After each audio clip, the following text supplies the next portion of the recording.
Ça va Ousmane? Salut, comment vas-tu? Super bien depuis la dernière fois, c'était en avril au Du salon Bourget du au Bourget, 2016 l'année c'est dernière. ça. Et donc je t'avais interviewé en gros sur la vision du monde, pas qu'il y a dans le Coran forcément, excuse-moi, c'est bon. Pas dans le Coran forcément, mais en tout cas la vision que le Coran t'a transmis à toi. Ouais, Donc tout ce que ça t'a inspiré comme vision du monde, on a parlé de façon très générale. Euh, Par exemple, même au niveau du cosmos, au niveau même de la pratique que ça peut impliquer, la vision des femmes, etc. Et aujourd'hui, j'aurais voulu un peu, parce que tu as pas mal de vidéos qui sont sur ta chaîne YouTube en gros, et elle parle d'énormément de sujets variés. Et moi, j'aimerais me focaliser sur la philosophie, toujours, que ça peut entraîner et la pratique que ça implique dans la vie quotidienne. ah, très bien. Voilà. Alors, le Coran, oui, aussi, mais pas seulement. C'est-à-dire, par exemple, quelle vision tu as, par exemple, du soufisme J'ai entendu que tu étais un peu partagé sur le sujet, mais on va commencer par justement, en fait, ça m'intéressait beaucoup. Quelle vision, toi, tu aurais du soufisme? Ah, Qu'est-ce que ça t'inspire? c'est bien de commencer par là. Déjà, il faudrait qu'on définisse ce qu'on entend par soufisme. Oui. Euh, alors, il y a je vais parler en arabe et traduire. En fait, je vais utiliser les mots arabes pour traduire ensuite. Parce qu'on parle souvent de zuhd, ascétisme, qu'on se traduit par ascétisme. On parle de soufisme, Mhm. qui vient du mot arabe tasawwuf, en fait, ou soufi. Et on parle aussi de mystique. Mhm. Et souvent, les uns et les autres, beaucoup, tendent à confondre tout ça. Alors, alors, habituellement, on indique que le soufisme, c'est le cœur de l'islam, ce qui propose d'avoir une relation directe et intime avec le divin, là où il y a la loi, la voie, ou la foi, la loi, et on va dire al-haqiqa, la réalité. Mhm. Et donc le soufisme serait ce qui est en islam, euh, ce qui entretient une relation directe avec le divin. Et on se base entre autres, on dit qu'il y a par exemple des passages du Coran et des hadiths aussi qui vont dans ce sens-là, où le prophète aurait été interrogé de la part de Gabriel, l'ange Gabriel, où il demande ce qu'est l'islam. Et il indique que l'islam, c'est les 5 piliers. Ensuite, il dit ce qu'est la foi. Et il dit la foi, c'est les 6 piliers. Et ensuite, il vient à une troisième catégorie de l'islam où il dit c'est quoi l'ihsan. L'ihsan, c'est l'excellence. Mhm.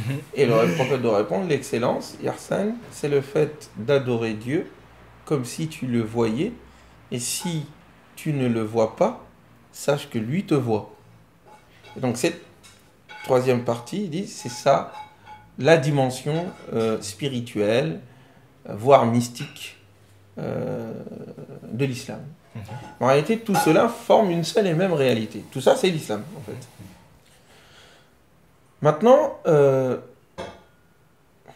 quand on parle de soufisme, on parle d'un courant qui est né à partir de ce qu'on peut appeler l'ascétisme, zuhd.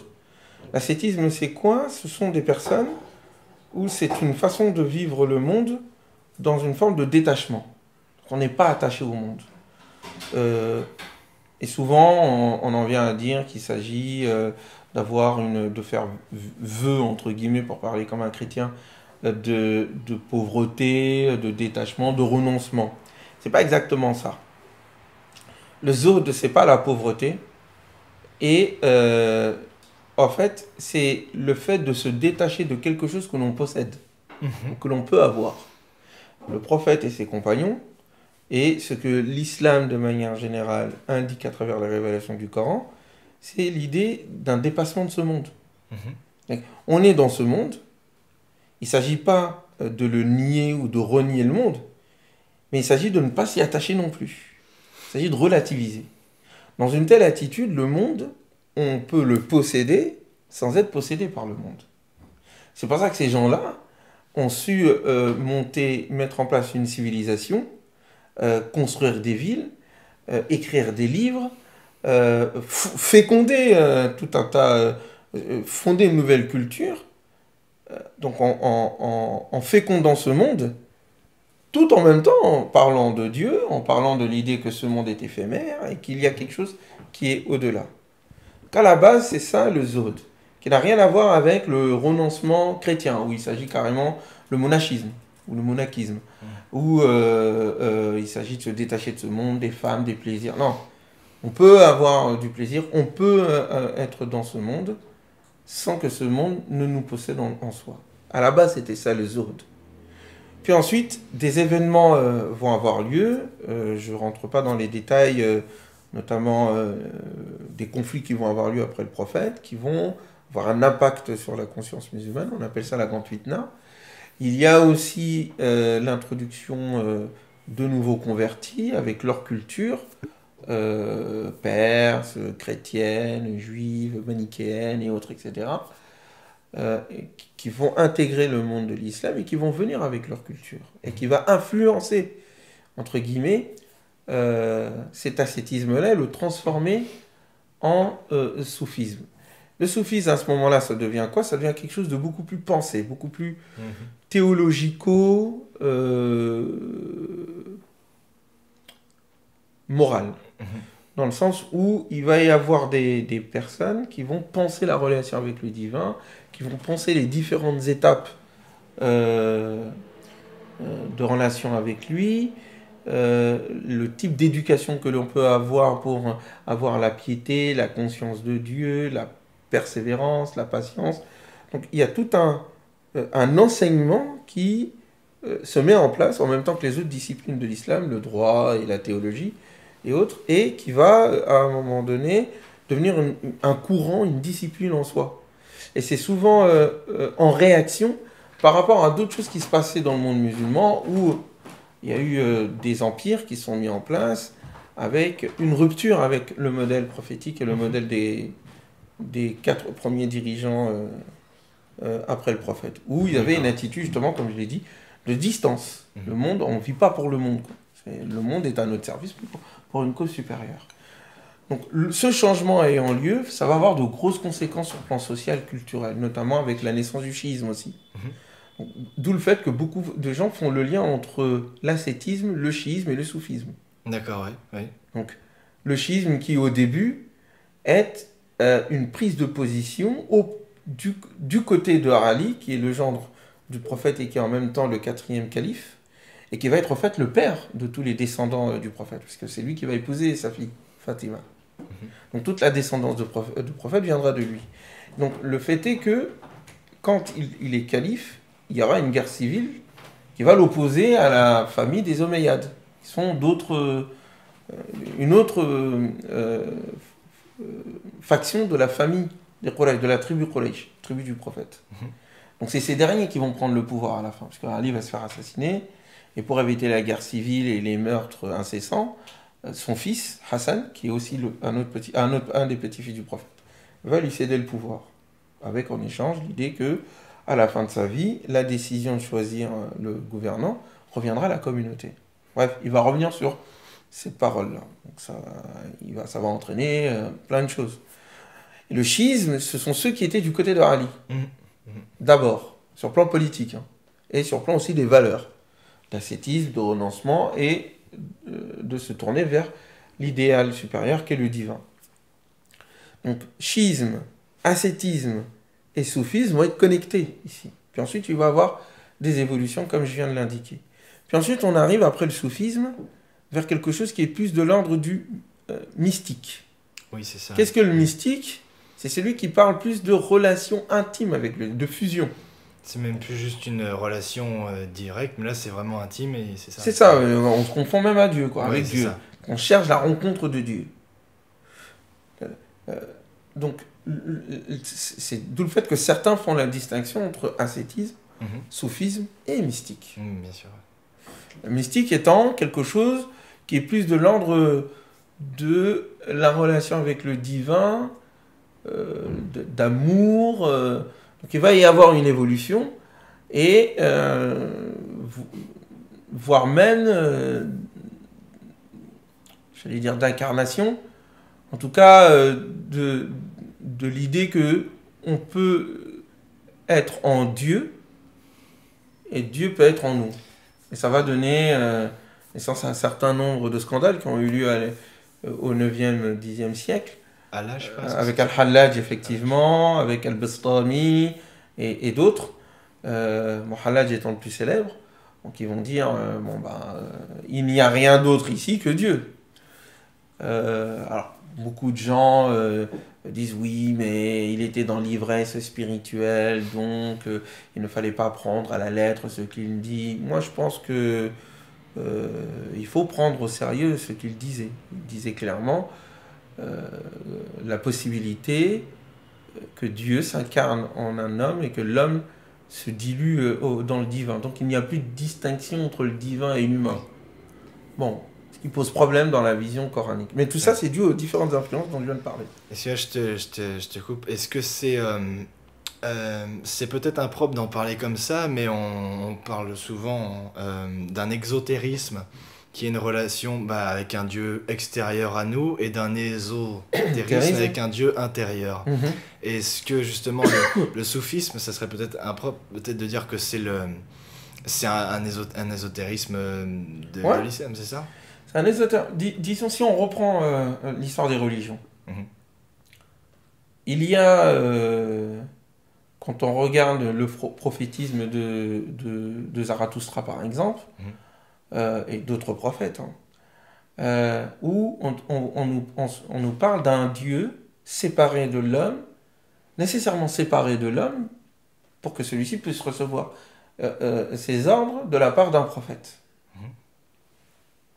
Mais quand on va du côté de l'hindouisme, par exemple, ou des religions d'Asie, la relation avec le divin est une relation de fusion. Où le divin même, il est complètement dilué dans la nature. On arrive à du panthéisme. Et même cela quand même, parce que quand on regarde dans l'hindouisme, qui est quand même la toute première religion, mais je soupçonne que l'hindouisme en lui-même soit l'émanation d'une religion antérieure. Qui relie les deux formes de relation, soit de séparation, soit de fusion. Je pense que ce qui est au-delà, c'est ni la séparation ni la fusion. Bon, mais j'y reviendrai tout à l'heure quand je parlerai à proprement parler de l'islam. Mais donc on est entre ces deux visions, soit de fusion avec le tout, soit de séparation complète du tout.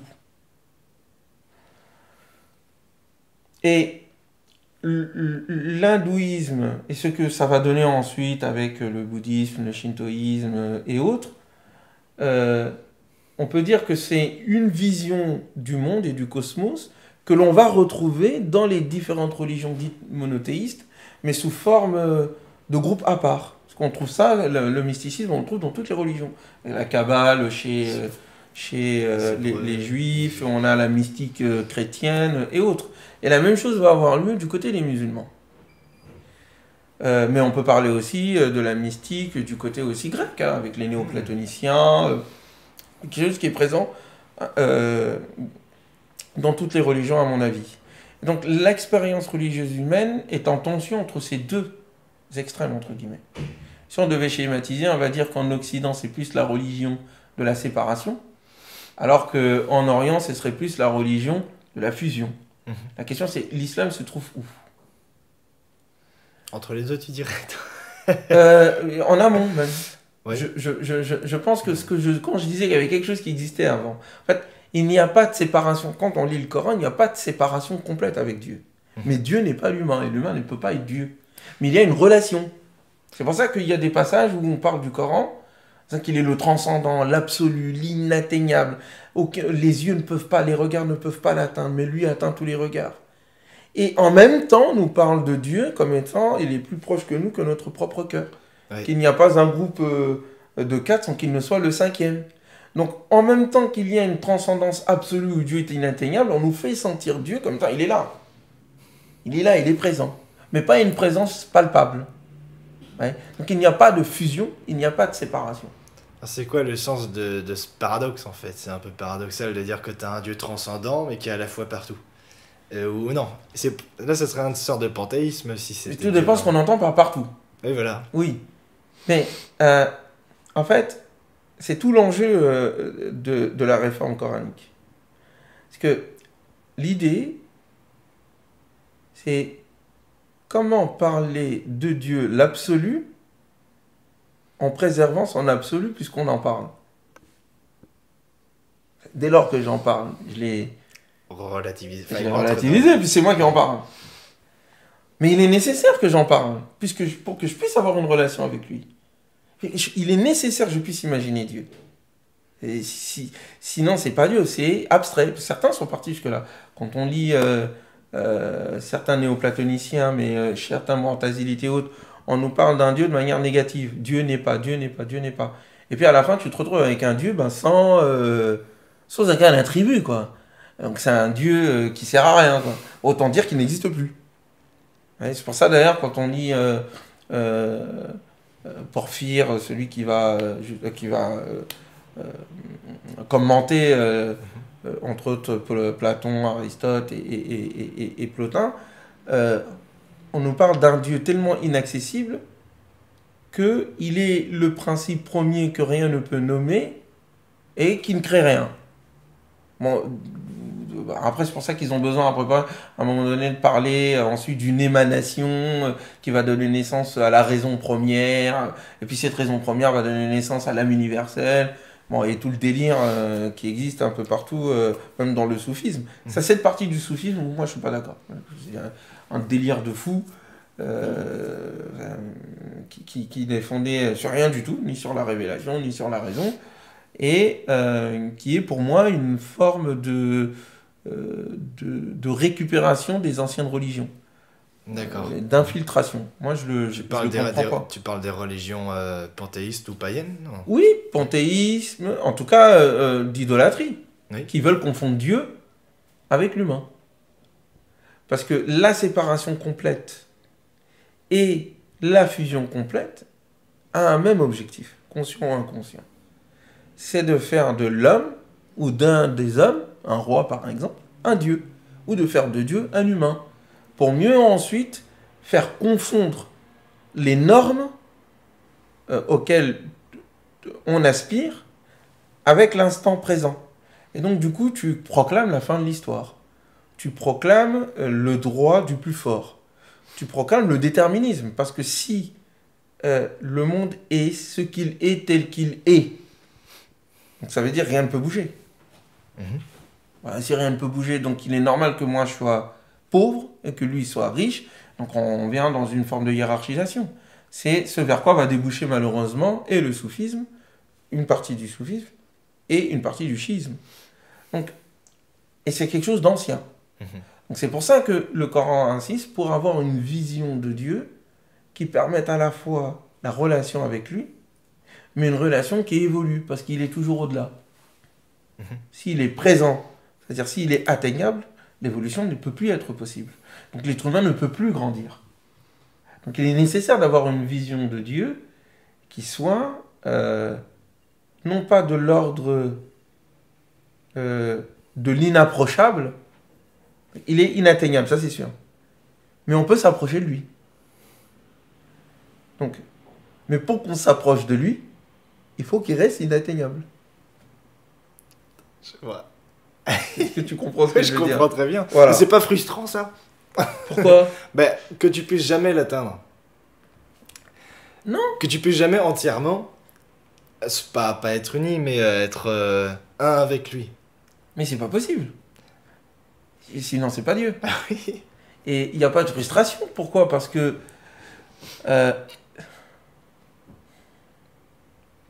comment expliquer? Je dirais même plus que c'est cette relation et cette quête qui te nourrit, qui t'aide justement à continuer le chemin. Bien sûr. Mais lorsque on veut s'unir à lui dans le sens le posséder, on se perd. Parce que c'est faux, on ne peut pas posséder Dieu, entre guillemets. Et il y a une volonté au fond, non pas de l'adorer lui, mais c'est de s'adorer soi. En fait, c'est ton ego qui qui est en train de péter un câble, quoi. T'as fumé un truc et tu te dis, ouais, je suis Dieu. Non.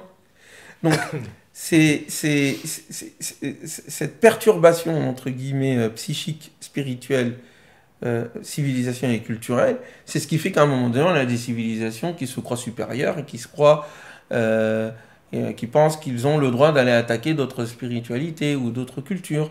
C'est le rêve de l'uniformisation, c'est le rêve de la domination.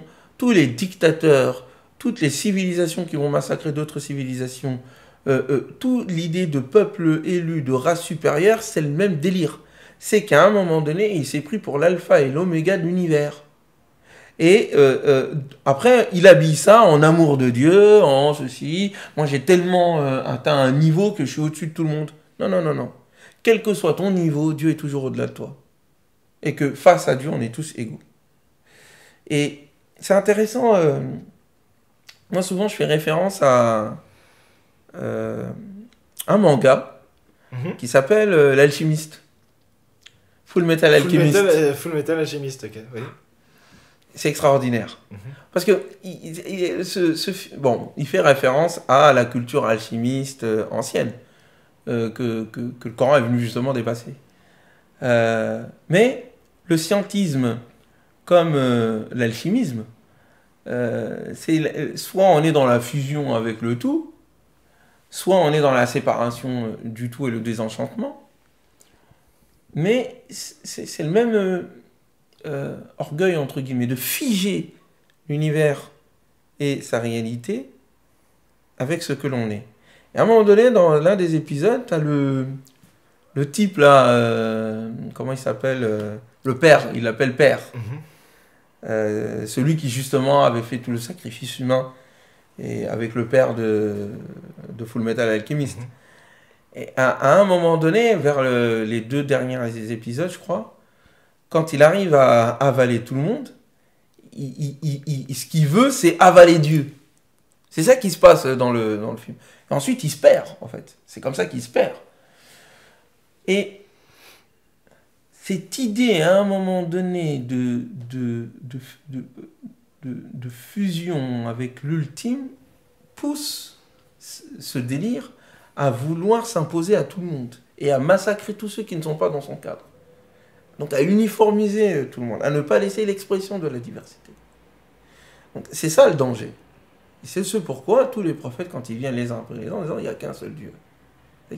C'est pas juste religieux dans le sens où Dieu il a besoin que tu l'adores. Bah, si tu ne veux pas l'adorer, c'est ton problème. Mais philosophiquement, spirituellement, psychologiquement, l'être humain, pour qu'il soit humain, a besoin d'être en relation avec le divin. Mais pour que relation il puisse y avoir avec le divin est forcément au-delà de lui. Et c'est ce qui fait que l'humain est humain. Si l'humain se prend pour le divin, il n'est plus humain. Il se détruit et il s'animalise. C'est pour ça qu'il est entre un dictateur fou qui finit par se suicider ou tuer tout le monde et le reste de la population qui s'esclavagise et qui s'animalise. Alors, Ousmane, on a un peu parlé du soufisme, t'as divergé un peu partout. T'es parti en trip. Non, mais c'était parfait. Ça me mène à un autre personnage qui est lié au soufisme, paraît-il. Jalal ad-Din Rumi, c'est comme ça qu'on dit ? Jalal ad-Din Rumi. D'accord, c'est mieux dit comme ça. Donc, pour moi, c'est un poète persan, c'est ça. On est au fin du Moyen-Âge, je crois. Et qu'est-ce qui t'évoque, donc, ce poète, qu'on a dit mystique, qu'on a dit poète de l'ivresse et de... L'amour. Oui, de l'amour. L'amour, c'est ce qui m'inspire. Oui, ah oui. Il m'inspire. Bon, je ne suis pas un spécialiste de Jalaluddin Rumi. D'ailleurs, je suis en train de lire un roman assez intéressant qui s'appelle Soufi, mon amour, qui parle, entre autres, de Jalaluddin Rumi. Et l'un de ses disciples ou maîtres, ça dépend à quel ordre on le met, Tabriz, qui va se faire d'ailleurs assassiner. Mais Jalaluddin Rumi est vraiment une des plus belles productions, entre guillemets, de la civilisation musulmane d'une part et dire de la mystique musulmane, mais bon, dans la définition que je viens d'en donner, vous comprendrez que Je suis un peu dubitatif avec ce terme-là. Mais en tout cas du soufisme musulman. Et il participe d'une lignée de grands savants, à la fois versés dans la loi, versés dans la théologie et bien sûr versés dans tout ce qui concerne la sagesse soufie.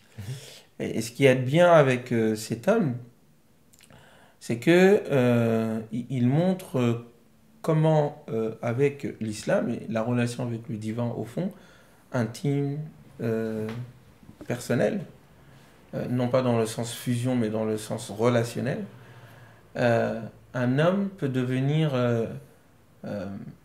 un père pour des hommes et des femmes de diverses cultures et de diverses religions. Au fond, quand on est avec Dieu, on a le cœur qui peut comprendre et accueillir tout le monde, puisque tout le monde est créature de Dieu.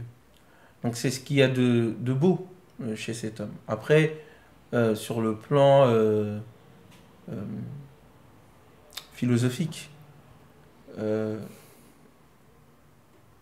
mais c'est ma position avec l'ensemble du soufisme. Il y a une partie du soufisme où je trouve qui fait de l'homme un homme indépendant, une femme un homme indépendant, qui soit à la hauteur du divin.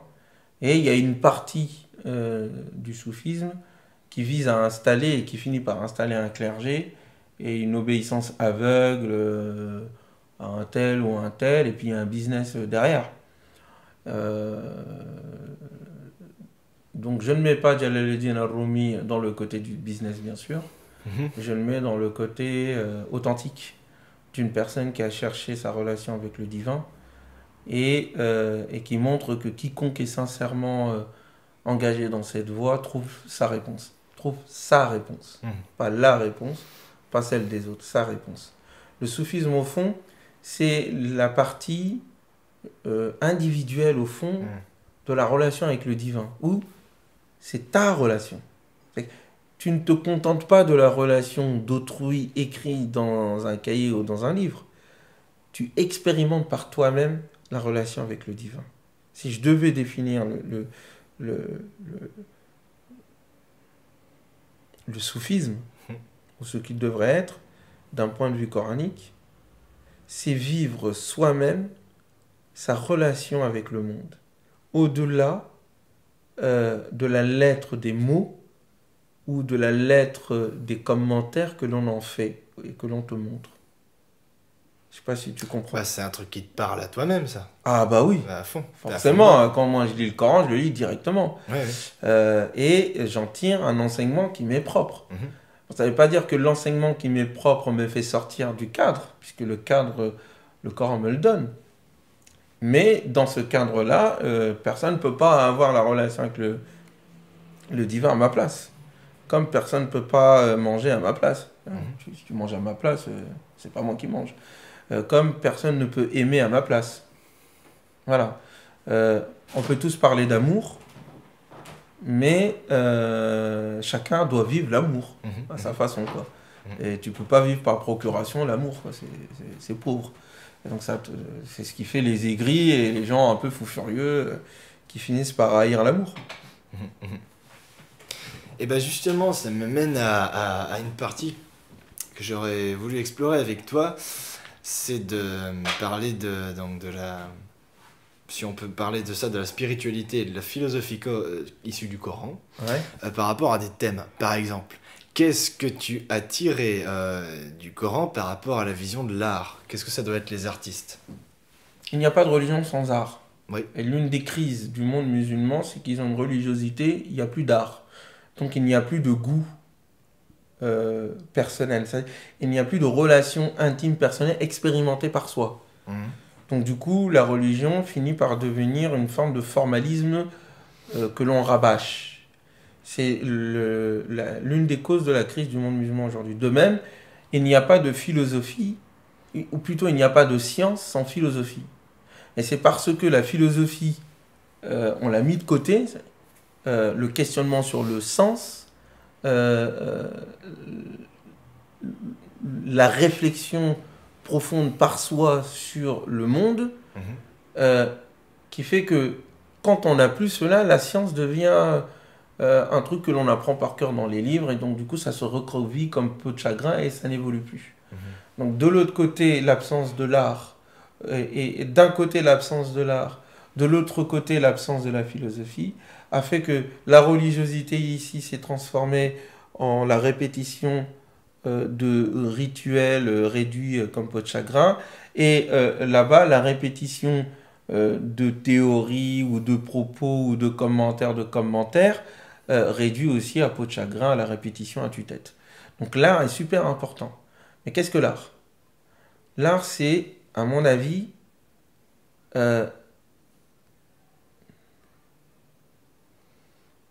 l'expérimentation personnelle de la vie et du monde. C'est très large comme définition. C'est très large comme définition, mais l'expérimentation personnelle de la vie et du monde dans la recherche de son sens. C'est-à-dire c'est quelque chose qui nous transcende vers au-delà du monde, mais qu'on n'arrive pas à atteindre. Je reviens sur ce que je disais tout à l'heure, sur la transcendance. L'art, c'est ce qui, à un moment donné, interpelle l'humain quant à la beauté du monde. D'une manière ou d'une autre. Il y a un coucher de soleil qui vous arrache des larmes, c'est un questionnement. Le corps lui-même, pourquoi? Quel est le sens? Alors peut-être qu'on ne le pose pas comme ça.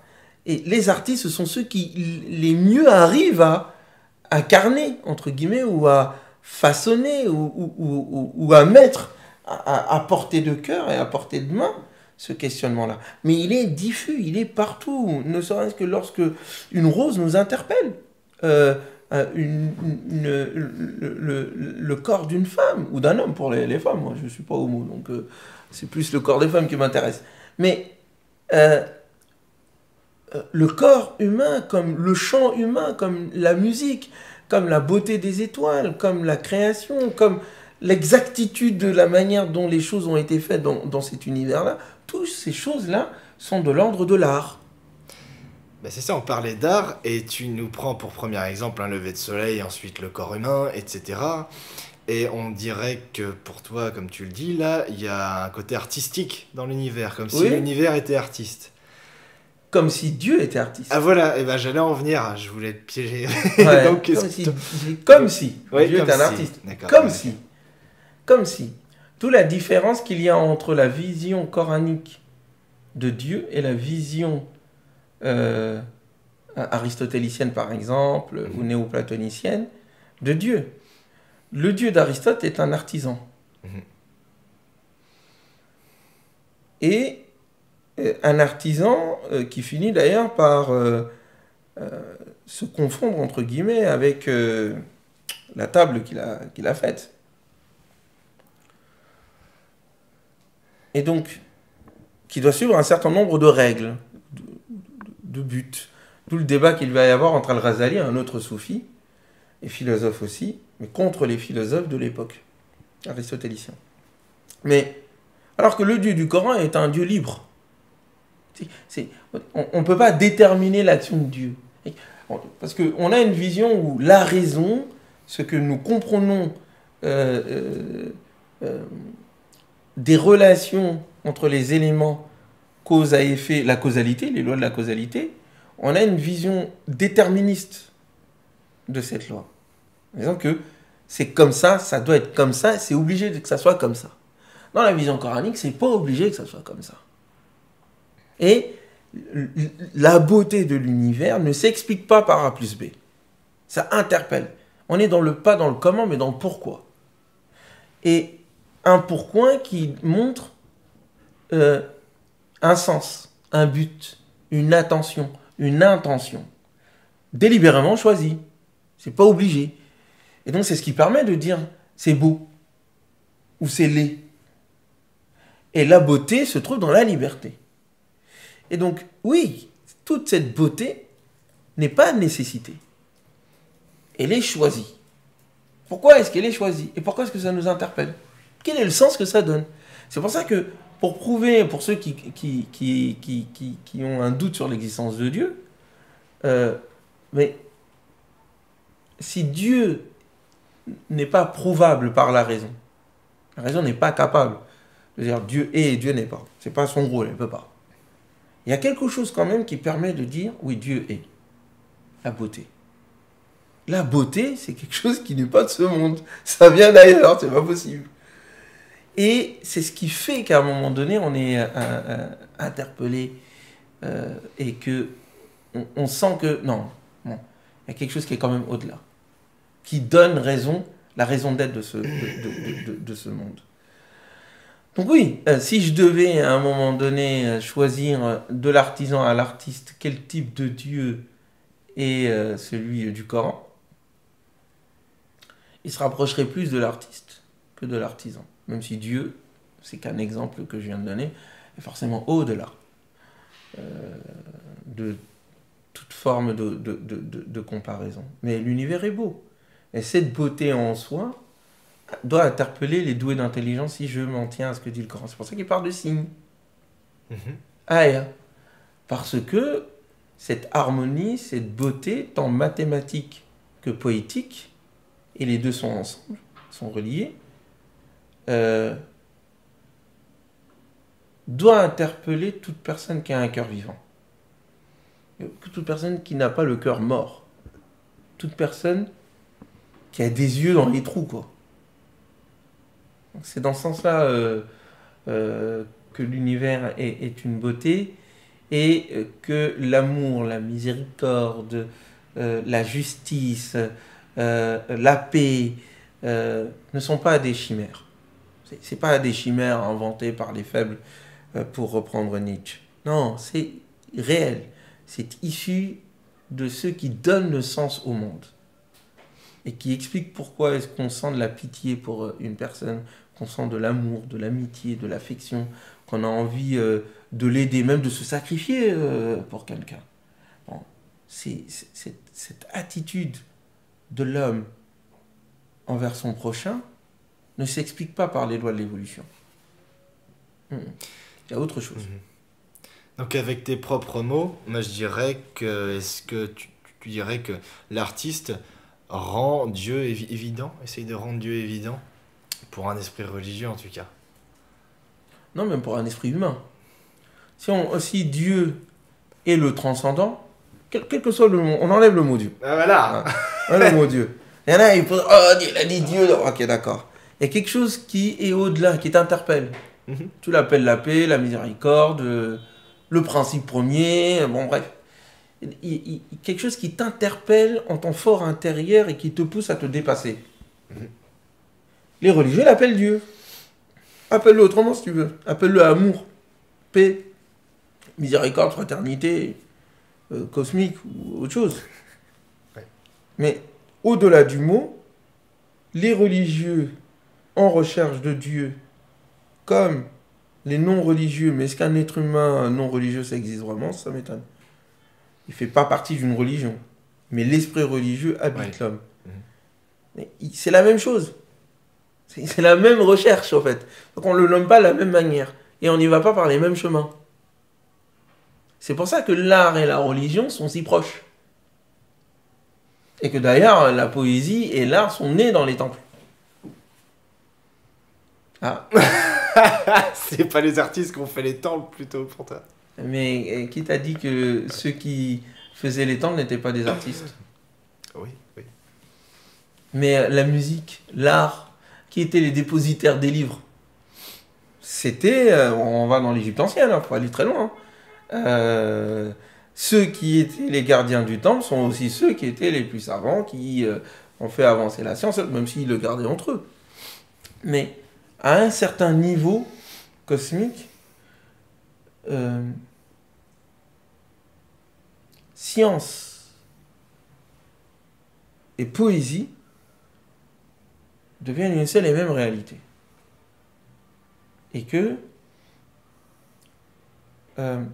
le chant, la célébration cosmique, son adoration, se confond avec son ordre. L'ordre cosmique, mesuré, extrêmement précis, se confond avec ce que des astronomes appellent la danse du cosmos. C'est pas un hasard si on a ces termes poétiques dans la bouche même des scientifiques. Et quand ils décrivent l'univers, tu as l'impression que c'est des religieux. Certains sont religieux, d'autres pas. Ou des poètes, je dirais. Ou des poètes. Mais tu comprends qu'il suffit de lire quelqu'un comme... pas Hubert Reeves. J'ai oublié son nom. Un Français Non, un Anglais du 19e siècle qui a écrit un livre qui s'appelle La défense de la poésie. Défense de la poésie de Shelley. Shelley, d'accord, oui. Mais quand il décrit les poètes, il dit que les poètes, c'est pas juste les poètes, les rimes et compagnie. Il dit non, les premiers législateurs étaient des poètes. Tous les grands inventeurs étaient des poètes. Pour lui-même, les prophètes étaient des poètes. Mais quand on va du côté de Victor Hugo, quand il y a un poème de Victor Hugo qui parle aussi du rôle des prophètes, du rôle des poètes. Et quand il parle des poètes, en fait, il parle des prophètes. Parce qu'à une certaine époque, d'ailleurs, poète et prophète, c'était synonyme. Hein. Poète, devin, prophète, Bien sûr. la même chose. Bon, même si les prophètes n'étaient pas ni des poètes, ni des devins. Mais ce que je veux dire par là, c'est que au fond, la distinction qui a fini par devenir une séparation est une illusion. La poésie, mathématiques, la science, la relation avec le divin, l'art, si ça se distingue nécessairement à un autre niveau de réalité, à un niveau supérieur, ces choses-là sont une seule et même chose. D'où le fait, je reviens de ce que je disais, la science comme l'art, à une certaine époque, on ne faisait pas vraiment la séparation. Tu comprends ? Bien sûr, bien sûr. La philosophie aussi, d'ailleurs, qui est l'amour de la sagesse. Donc voilà, en tout cas, ce que je peux dire, pour revenir à Jalaluddin Rumi, on va très loin, dis donc. Et à l'art. Et à l'art de manière générale, il n'y a pas de foi sans art. Il n'y a pas de foi sans création, sans créativité. Parce que plus tu t'approches de la source de la création, plus cela crée en toi des forces et des ressources pour créer, pour innover, pour créer. Et plus on s'éloigne de cette source, qu'on soit religieux ou pas, hein, plus on se recroqueville dans l'existant et on s'appauvrit dans ce qui est déjà, en la considérant comme étant éternel. Donc rien de nouveau peut venir. Et c'est ce que le Coran appellerait l'idolâtrie. L'idolâtrie, c'est la fétichisation de la réalité. Tu prends la réalité pour Dieu, quoi, et tu dis qu'elle ne bouge pas. Et malheur à celui qui va au-delà de cette réalité. Mais il y aura forcément quelqu'un qui sera au-delà de cette réalité. Bah, tu vas le tuer. Et c'est l'éternel combat. Bon, bah Ousmane, c'est très beau tout ça, la mystique, l'art, toutes ces histoires de fusion, comme on disait. Fusion. De fusion, oui, j'ai dit. Pas de manga, hein. Ah, pas de Dragon Ball Z ici. C'est vrai, heureusement qu'on n'a pas parlé de manga. En gros, je sais que toi tu t'intéresses à toutes les conséquences politiques que ça peut avoir, notamment à grande échelle. Ouais. Et donc, comme on disait, au niveau civilisationnel, au niveau de la marche en cours, en fait, en général, qu'est-ce que ça peut apporter? Là, on parle toujours par rapport à la vision, hein, qui peut inspirer le Coran. Ouais. C'est ça.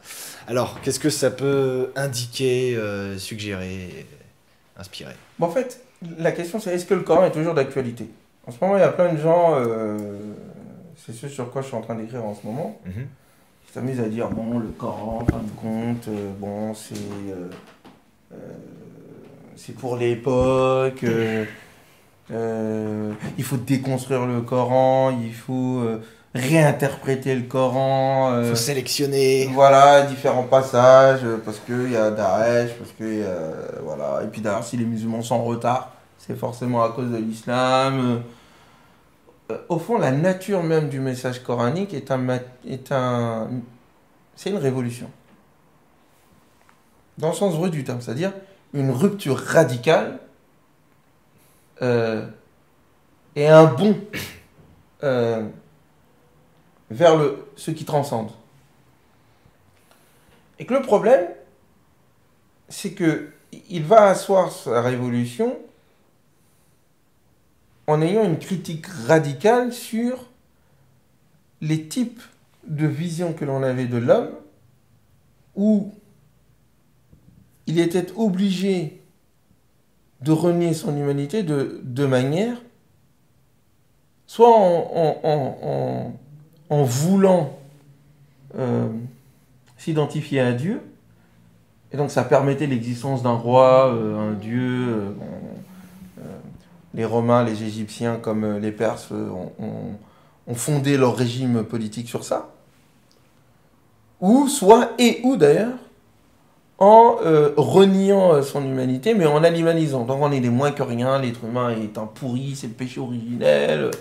Voilà, quoi, suicide-toi, ce monde est fait pour être une prison. Et dans les deux cas, c'est pour dominer. C'est pour dominer l'être humain, c'est pour en faire un moins que rien. Et c'est pour le bloquer dans une case, dans une cage, en faire un troupeau, des ouailles, un mouton. Et c'est ce contre quoi le Coran va s'ériger. Non, déjà, tous les êtres humains sont des lieutenants, c'est-à-dire ils ont été choisis par Dieu. Il n'y a pas un qui a été choisi, et au-dessus des autres, et puis tout le monde est destiné à être un déchet de l'humanité. Non. Chaque être humain est important en soi. Et chaque être humain a un potentiel extraordinaire de création. Parce qu'il est dépositaire de la confiance de Dieu. Dieu a fait confiance en l'humain. C'est le débat qu'il va y avoir entre les anges et le diable, dans le Coran, que le Coran met en scène d'ailleurs. Alors voilà, les anges disent il ne peut pas. Il va semer la corruption sur terre. C'est à moins que rien. Alors que nous, on est les meilleurs. Nous, on ne fait pas de péché, on ne fait rien. Et de l'autre côté, il y a le diable qui dit mais lui, c'est un bout de terre. Il ne sert à rien, lui. Moi, je suis meilleur, je suis supérieur. Les deux ont tort. L'être humain n'est ni un ange, ni une bête. Et comme dirait Pascal, qui fait l'ange fait la bête. L'être humain est humain. Mais ça, cette réforme que le Coran va donner, ça va avoir des conséquences sur l'éducation et sur la gestion politique. Dans l'éducation, il n'y a pas d'église. Tout le monde a accès à la vérité par l'effort intellectuel, collectif et individuel, et la relation directe avec le divin sans intermédiaire. Donc il n'y a plus de tyrannie spirituelle qui vient bloquer l'expérience personnelle des êtres humains dans l'amélioration de leur être en la figeant dans une norme particulière qui permet de dominer. Non. Et de l'autre côté, il n'y a plus de dictature politique qui serait un peu la réincarnation de Dieu ou qui serait le roi de droit divin ou je ne sais quoi. Non. Ça aussi c'est faux. Les êtres humains en tant que tels sont libres, ils sont égaux. Et c'est ensemble qu'ils gèrent la société, qu'ils gèrent la cité. Et pour toi, ils peuvent se passer de tout intermédiaire. Ils peuvent se passer de tout intermédiaire entre eux et l'absolu. D'accord. Donc là, on parle pas bien des prêtres, de la caste. Il n'y a plus de prêtres. Il n'y a plus d'imam. Il n'y a plus d'imam dans le sens... Parce qu'imam veut dire celui qui est devant. Ne veut pas dire celui qui est prêtre. On se choisit quelqu'un qui nous dirige, mais c'est nous qui le choisissons. Et il obéit aux règles qu'on s'est choisies nous. Mais il n'y a plus tout ça. Mais ça, cette dictature spirituelle ou cette forme de tyrannie spirituelle, d'une part, et la tyrannie temporelle politique, sont ces deux choses-là que le Coran vise à dégager pour qu'ensuite, tous les êtres humains en tant qu'humains, dans leur diversité, dans leur particularité, puissent ensemble interagir au nom de principes supérieurs et universels auxquels ils adhèrent ou pas. Mais s'ils y adhèrent librement et ils agissent en conséquence. Ça, c'est le type de civilisation que voudrait mettre le Coran. Quand on regarde l'état du monde aujourd'hui, si on arrive à enlever de nos œillères, de nos yeux, les œillères idéologiques et religieux qu'on nous balance à droite à gauche, sunnisme contre chiisme, chrétien contre musulman, athée contre religieux, on enlève tout ça. Le fond du débat, encore une fois, c'est est-ce que l'être humain a une bonne relation avec le transcendant, qu'il nie ou auquel il croit. Mais nier le transcendant, c'est une autre façon d'y adhérer. C'est pas juste... c'est une autre façon d'établir une relation avec. Or, quand on regarde la mondialisation, quand on regarde la civilisation mondiale, quand on regarde l'état de nos sociétés, il y a une forme de blocage. sur le plan spirituel comme sur le plan politique. Il y a un blocage, donc une forme de tyrannie, de clergé. Elle est plus subtile que celle d'avant. Mais elle est là. On nous dit comment penser, on nous dit comment manger, on nous dit comment nous habiller. Et on nous entraîne vers une réduction de notre humanité à la simple consommation, à rentrer dans les cases qui permettent aux autres de mieux s'enrichir. Symboliquement, le bien, et monétairement, les biens. Donc il y a une catégorie qui s'accapare les deux biens, entre guillemets, le bien spirituel comme le bien matériel. Au lieu que ça soit diffusé au sein de la communauté humaine pour que les êtres humains deviennent de vrais êtres humains, qu'ils soient responsables et qu'ils participent à la fécondation de ce monde, on s'accapare ces oxygènes-là, entre guillemets, pour les détourner et les mettre entre les mains d'une catégorie de la population. Mais pour que cette catégorie minoritaire de la population puisse perdurer, on va influer sur le type d'éducation qu'on donne, sur le type d'information que l'on délivre, sur les types de lois que l'on met. On va influer sur tout ça pour maintenir l'ordre des choses. On va mettre un enclos, là où c'est l'univers entier qui doit être notre aire de jeu. La révélation à ce moment-là, ce qui est au-delà de tout cette aire de jeu, cet enclos religieux, politique et autres, cet au-delà, c'est ce qu'on appelle le divin. Et toute la question qui se repose aujourd'hui, c'est est-ce qu'on peut réformer le type de religion, de religiosité, quelles que soient les religions particulières que nous avons, est-ce qu'on peut reformer cette relation pour permettre à l'être humain d'être un être humain, et donc de dépasser la mondialisation, et donc de réformer la modernité, et donc de révolutionner le type de religiosité que nous avons. C'est ça la vraie question. C'est ce qui a été posé avant, avec la révélation du Coran, c'est ce qui se pose aujourd'hui. D'où le danger. Parce que le jour où les êtres humains comprendront ce rôle-là, ça va être compliqué. Mais certains le comprennent. Mais c'est pour ça qu'il faut comprendre les enjeux dans lesquels on se trouve aujourd'hui. Le débat, les idéologies ne répondent plus aux questionnements. Les religions non plus, parce qu'on les a phagocytées dans les commentaires à des choses qui sont d'une ancienne actualité. Et qui ont été surtout mises en place pour servir un ordre établi, malheureusement. Est-ce qu'il peut y avoir une véritable révolution au niveau mondial, civilisationnel, intellectuel, sans rapport renouvelé avec le divin? Je dis que c'est impossible. Il faut de l'art. Il n'y a pas d'art sans relation avec le transcendant. Il faut de la sagesse. Et on ne peut pas se mettre en recherche de cette sagesse sans être en dépassement. Le problème, c'est que la question de ce transcendant, eh bien, l'idée ou l'image que l'on en a, elle est piégée par les anciennes théologies. C'est pour ça que quand il discute avec un athée, tout ce que je viens de dire, par exemple, je ne sais pas de quelle obédience tu es, hein, c'est pas ça mon propos, mais je discute avec certains athées, je sais que dès lors que je dis Dieu, je vais boucher le cerveau, il ne peut plus m'entendre. Et tout le problème, il est là. Et de même, quand je parle de révolution, un certain nombre de personnes voient tout de suite le roi en train de se faire couper la tête et la terreur. Ou quand je parle de réforme, quand je parle aux musulmans, ils voient tout de suite ce qui s'est passé avec la réforme protestante, qui a abouti au capitalisme et l'absence de Dieu. Donc, les mots sont piégés. Et on n'arrive plus à dialoguer ensemble, parce qu'on confond Dieu avec ce que nous avons fait de l'idée que nous avons de Dieu. Il faut dépasser cette idée-là et permettre à l'être humain d'être un véritable être humain. C'est-à-dire lui donner accès au bien et au bien. Les deux biens. Ensuite, chacun fait son choix.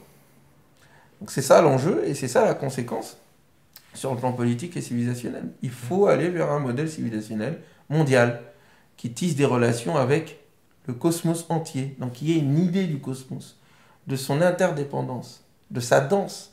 Et comment est-ce que nous, en tant qu'humains, nous arrivons à nous insérer dans cette danse cosmique?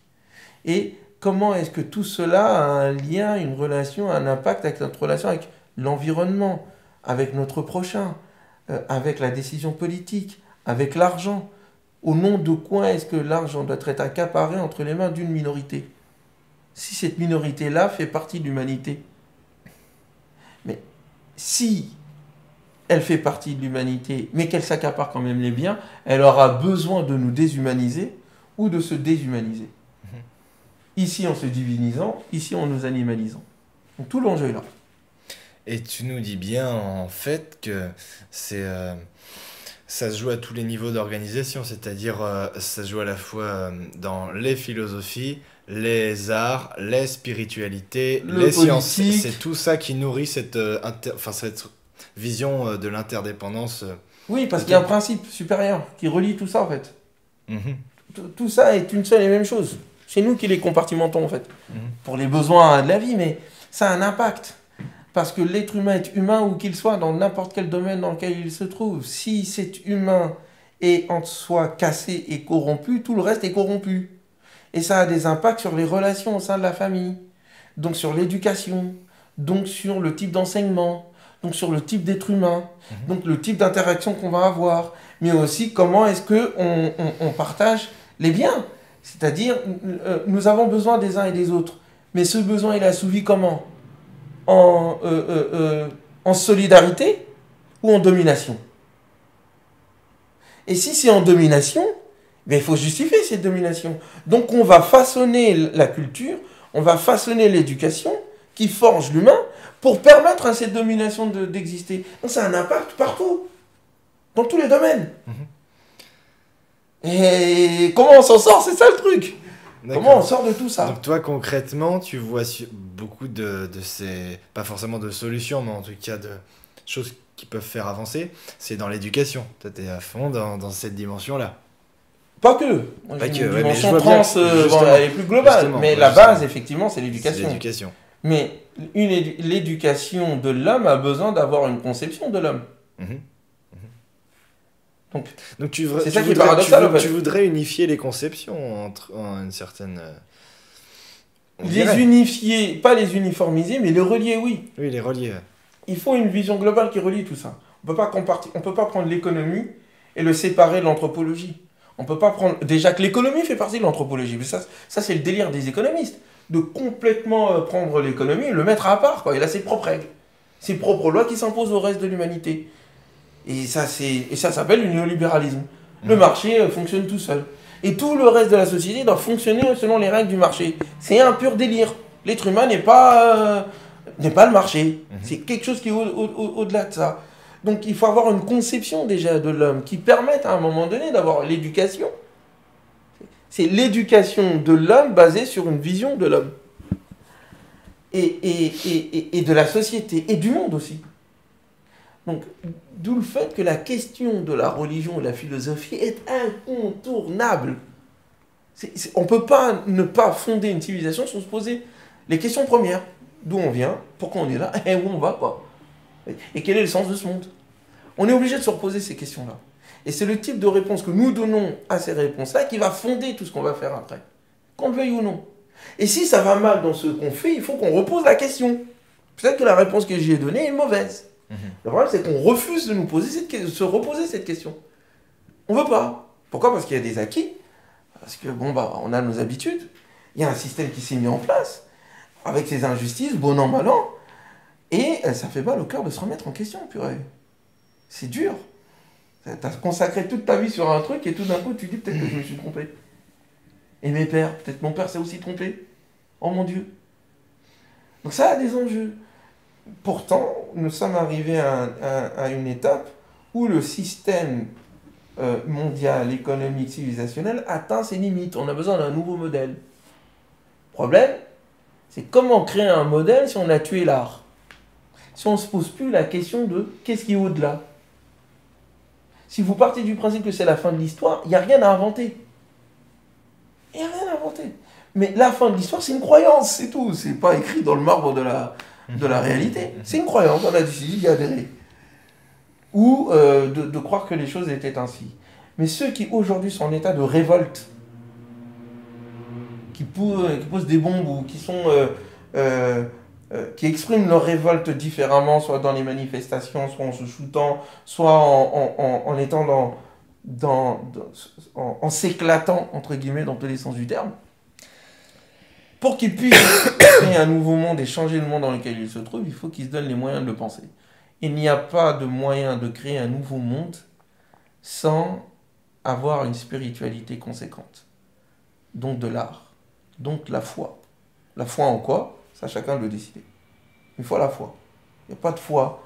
Un créateur ne crée que lorsqu'il a foi en l'œuvre qu'il a dans sa tête. C'est que lui, il le voit déjà avant que ça vienne. S'il n'y croit pas, il ne peut pas le créer. Si nous ne croyons pas, nous ne croissons pas. Très belle conclusion, Ousmane. Merci. Merci pour tout. Merci à toi, l'ami. Très belle interview. Très bon.